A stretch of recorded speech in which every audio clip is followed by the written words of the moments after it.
Please help me.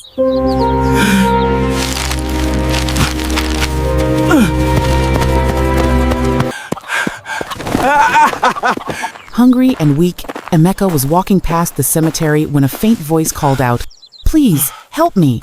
He ran toward the sound and found a wounded man, clothes torn, blood on his body, clutching a bag of money. The man begged for help, but Emeka's eyes locked on the bag. He grabbed it and ran. What Emeka did not know was that the man he stole from was no ordinary man, and this was a mistake he could not afford to make. Emeka was 20 years old, tall and lean, with quick hands and a quicker smile. The kind of boy who could talk his way out of trouble or into it, depending on the day. In his village, Uguoba, everyone knew his name. Not because he was loved, because he was watched. The village sat at the edge of a dense forest, where palm trees grew so thick their leaves blocked out the midday sun. Red dust covered the roads. Women carried water on their heads from the stream that ran behind the old church. Men gathered beneath the iroko tree in the evening to drink palm wine and argue about politics and weather and whose yams grew fastest that season. It was a place where everyone knew everyone, where secrets did not stay secret for long, where a boy like Emeka could not hide, no matter how clever he thought he was. When he walked through the village square in the mornings, the children would circle around him, clapping and singing, "Emeka, Emeka, the great village thief! Where are you going? What will you take?" He would laugh and shoo them away. But the shopkeepers did not laugh. Mama Etu, who sold palm oil and smoked fish near the market square, would see him coming and quickly drag her iron padlocks from beneath her table. 1, 2, 3, 4. She locked her shop with 10 padlocks, each one bigger than the last. "Emeka," she would call out as he passed, her voice sharp and mocking. "This one, where are you going? I hope you are not going to steal today." He would look at her with eyes that had no warmth in them, just a warning. She learned to say nothing more. One morning, months before, she had arrived at her shop to find a hole in the ceiling, her dried stockfish gone, her best tin of groundnut oil gone. Even the small wooden idol she kept at the corner of her table, the one her grandmother had carved before she died, was missing. She knew it was Emeka, everyone knew, but there was no proof. Elder Chidi, whose 3 goats had disappeared in the night 2 months before, stopped sleeping. Every evening, he sat in his compound with a short gun across his lap, his eyes red and unblinking, watching the shadows for movement. His wife begged him to come inside, but he refused. He would not lose another goat to thieves. The villagers gathered at the village square one hot afternoon and complained to the council of elders. They sat on wooden benches beneath the iroko tree, their faces lined with frustration and exhaustion. They listed their losses. A bag of rice, a bicycle with new tires, a cooking pot, a kerosene lamp, a wrapper still hanging on the line to dry, a hen with 6 chicks. The elders summoned Emeka. He came, wearing an old shirt with missing buttons and torn trousers that hung loose on his hips. He stood before them, arms crossed, his face calm. "Did you take these things?" Elder Nanena asked, her voice slow and deliberate. "No," Emeka said. "The villagers say it was you. Let them prove it." "There is no proof," Elder Chidi said bitterly. "But we know. Everyone knows." Emeka shrugged. "If there is no proof, then you have no case." The elders looked at one another. They knew he was right. Without proof, without a witness, they could do nothing. Emeka walked away. But everyone knew. Emeka's mother, Mama Emeka, was a small woman with tired eyes and rough hands. She sold cassava by the roadside, sitting on a low stool beneath a faded umbrella, waiting for customers who rarely came. Some days she sold 3 tubers. Other days, none. She had been married to a man named Obi, a palm wine tapper who believed in discipline. He was a quiet man, the kind who spoke only when necessary, but when he spoke, people listened. When Emeka was 12, Obi had caught him stealing from a classmate 20 naira folded inside a notebook. The boy had saved that money for months, doing small jobs after school, and Emeka had taken it without hesitation. Obi beat him that night with a belt until Emeka's back was streaked red. Mama Emeka had screamed, "Why are you flogging him? He is just a boy." Obi stopped, breathing hard, the belt still in his hand. "This good-for-nothing son of yours stole his classmate's money, and you are telling me not to beat him? Are you mad? He made a mistake. He will learn." "Learn?" Obi's voice rose. "He has been stealing since he was 8 years old. When will he learn? I said stop, she shouted, stepping between them. Don't touch my son again. Obi stared at her, his jaw tight. Then he dropped the belt and walked out into the night. He never corrected Emeka again. And when Obi died 2 years later, crushed beneath a falling palm tree while tapping wine, Mama Emeka wept for him. She wept for 3 days, refusing to eat. Her body bent over his grave like a broken branch. But Emeka did not weep. He stood at the funeral, silent and unmoved. And when they buried his father, he walked away before the prayers were finished. After that, he became bolder, louder, more careless. His mother saw it. She said nothing. She told herself he would grow out of it. That time would change him. That one day, he would remember his father's words and become a better man. But time passed, and Emeka only grew worse. One morning, just before dawn, Mama Dorcas woke to the sound of flapping wings and muffled clucking. She rushed outside to find her chicken coop empty. The biggest chicken, the fat one she had been feeding for months, saving for her daughter's wedding, was gone. She knew immediately. She marched to Emeka's compound, her wrapper tied tight around her waist, her voice loud enough to wake the entire village. Emeka, come out here. I know it was you. Mama Emeka stepped outside, rubbing her eyes, her hair still wrapped in a night scarf. Why are you shouting? Do you want to bring my roof down? Your useless son stole my chicken, the big one. I want it back. What chicken? And why are you accusing my son of something he knows nothing about? Show me proof. I don't need proof, Mama Dorcas shouted, her voice shaking with anger. Everyone knows he is the village thief. And you are the mother of a thief. The slap came before Mama Dorcas could finish her sentence. It was sharp and clean, and it rang out across the compound like a breaking branch. Mama Dorcas stumbled backward, holding her cheek, her eyes wide with shock. For a moment, she said nothing. Then she began to curse long and bitter, calling down the spirits of her ancestors to witness the injustice. You will see, she spat. Your son will meet his end, and you will suffer with him. She turned and walked away, her voice echoing through the morning air. Mama Emeka stood there, breathing hard, her hands still raised, trembling. She felt the stares of her neighbors silent, watching from doorways and windows. Then she turned to her son. Emeka stood in the doorway, his face blank. You are bringing shame to this family, she whispered, her voice cracking, and she went inside. Emeka did not follow. He stood there for a long time, staring at the place where Mama Dorcas had been, and then he walked away. It was late afternoon when Emeka walked past the old cemetery on the edge of the village. The place was abandoned, overgrown with weeds and wild grass. Broken tombstones leaned at odd angles. The air smelled of damp earth and decay. He was alone, thinking about nothing in particular, when he heard a voice. Please, help me. He stopped. The voice came again, weak and ragged. Help! Me! He followed the sound and found a man lying in the dirt between two graves. His clothes were torn and stained with blood. His face was pale, streaked with mud. One arm was bent at an unnatural angle, and beside him, half buried in the dust, was a brown leather bag. The man's eyes were open, staring up at the sky. Please, the man whispered, his voice barely audible. Help me.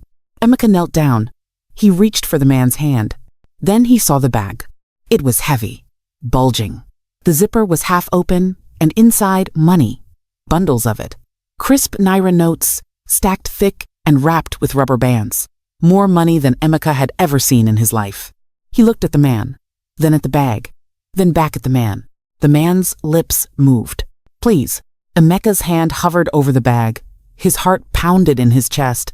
Thoughts raced through his mind, what he could buy, where he could go, how his life could change. Just once, he thought. Just this once, and I will never steal again. I will start fresh. I will be different. He grabbed the bag. The man's eyes widened. His hand reached out, trembling. No, wait, you don't understand. But Emeka was already running. He ran through the cemetery, past the broken stones and the weeds, his feet pounding against the dry earth. He did not stop until he reached the village. His chest burned. His hands shook. But when he opened the bag in the dim light of his room, he smiled. He was rich. Finally, after all these years, he was rich. Emeka told his friends, Tunde and Nnamdi. They met in his room that night, the door locked, the windows covered. They counted the money together, laughing and shouting, hardly able to believe what they were seeing. "How much is this?" Tunde asked, his eyes wide. "Enough," Emeka said. "More than enough." They began to spend.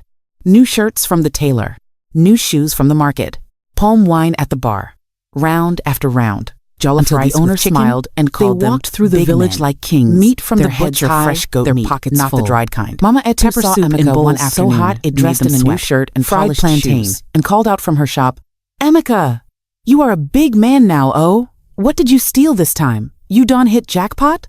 He stopped and glared at her. She shrugged, unbothered. "Because you managed to steal big money, that is why you can open your dirty mouth to talk to me anyhow. Get away. You will soon meet your end." But Emeka did not care. He had money. He had freedom. He had everything he ever wanted. For the first time in months, there were no reports of theft in the village. Elder Chidi finally slept through the night, his short gun leaning unused against the wall. Mama Dorcas left her chickens outside without worry. The shopkeepers relaxed their vigilance. The money was enough. For now, it started small. A heaviness in Emeka's stomach. A tightness in his chest. He ignored it at first, thinking it was something he ate. But the next morning, the heaviness had grown. His stomach felt swollen, tight as a drum. When he pressed on it, pain shot through his body. By evening, his skin began to itch. Red bumps appeared on his arms, then his neck, then his face. By the third day, the bumps had turned into boils, large, angry, filled with pus. They covered his body. His face was barely recognizable. He could not eat. The smell of food made him sick. He could not sleep. Every time he closed his eyes, he saw the man at the cemetery. The man stood over him, his face pale and hollow, his eyes unblinking, his mouth moving soundlessly. Then the words would come, soft and terrible. "I need my money." Emeka would wake, drenched in sweat, his heart pounding so hard he thought it would burst. His mother brought doctors. They gave him herbs, bitter roots boiled into thick black liquids that burned his throat. They rubbed ointments on his skin. They chanted prayers. Nothing worked. The villagers heard. Word spread quickly. Some were concerned. They visited Mama Emeka, bringing food and kind words. Others were satisfied. Mama Etu told the women at the market, "I have been waiting for this day. The gods do not sleep." Finally, after 2 weeks, when Emeka's body had swollen so much he could barely walk, Mama Emeka brought a seer. Her name was Nikiru. She was an old woman, bent with age, with a circular scar over one eye and hands that shook when she moved. But her voice was strong, deep, and when she spoke, people listened. She entered Emeka's room and stood over him, studying him in silence. The air grew heavy. No one spoke. Finally, she turned to Mama Emeka. "He has robbed the gods of the land." The room went silent. Mama Emeka's hand flew to her mouth. "What do you mean?" "He must confess," Nkiru said. "Every word, every detail, or the sickness will kill him." Emeka's lips trembled. He tried to speak, but no sound came. Nkiru leaned closer. "Speak, boy, or die." And so, slowly, painfully, Emeka told them everything. The man at the cemetery, the bag of money, the choice he made. When he finished, his mother was crying. They took him back to the cemetery. The elders, the seer, his mother, his friends, all of them, gathered at the place where the man had died. The graves were still there, cracked and weathered. The air was thick with the smell of damp earth. Nkiru knelt in the dirt and began to chant. She poured libations, water, palm wine, oil onto the ground. She called out to the ancestors, to the spirits of the land, to the gods who watched over Uguoba. The villagers stood in a circle, watching in silence. The air grew heavy. The wind stopped. The birds fell silent. Then, from nowhere, a voice spoke. It was deep, endless, old. It came from the ground, from the trees, from the air itself. It said, this was a test, and he failed. The villagers trembled. Some fell to their knees. The voice continued. The man he left to die was sent to see who among you still carried kindness. This boy chose greed, and for that, the land is poisoned. Mama Emeka collapsed, her hands covering her face. Nkiru bowed her head. What must be done? The voice answered. The village must bathe in the stream at dawn to cleanse the curse. The boy, his mother, and his friends must work. Every coin they earn they will place at the altar, until the debt is repaid. Only then will the land be clean. Emeka looked at his mother. She was crying, her body shaking with sobs. He had done this. To her, to himself, to everyone. They worked. Every day. From sunrise to sunset. Emeka, his mother, Tunde, Namdi, they tilled soil in the farms, their hands blistering under the hot sun. They fetched water from the stream, carrying heavy pots on their heads until their necks ached. They cleaned shops, swept compounds, fed animals.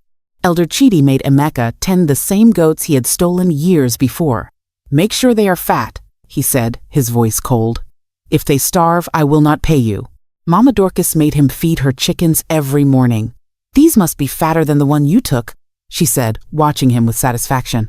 Mama Etu watched him sweep her shop every morning. She said nothing, but sometimes she smiled. The villagers who had once feared Emeka now watched him with pity or contempt, or both. Some mocked him openly. Others gave him extra work, paying him less than they would pay anyone else. Emeka's hands blistered. His back ached. His body grew thin. His mother grew thinner. She no longer sold cassava by the roadside. She worked alongside her son, carrying firewood, washing clothes, grinding pepper for wealthy families. She spoke less and less. Sometimes, at night, Emeka would see her sitting outside their hut, staring at nothing, her face empty. He wanted to apologize, to tell her he was sorry, to beg for forgiveness, but the words would not come, and still they worked. Years passed. The altar filled slowly with coins, copper and silver, dropped one by one into the clay pot that Nkiru had placed there. The boils on Emeka's body faded. The swelling went down. His strength returned, though his spirit did not. The village moved on. New children were born. Old people died. The rains came and went. The harvest was good one year, poor the next. But Emeka and his mother kept working. One evening, years after it all began, Emeka sat by the roadside, watching the sunset. The sky was red and gold, the air cool and still. His mother walked past, carrying a bundle of firewood on her head. She did not speak to him. She rarely did anymore. He thought about the man at the cemetery. He thought about the bag of money, heavy and promising in his hands.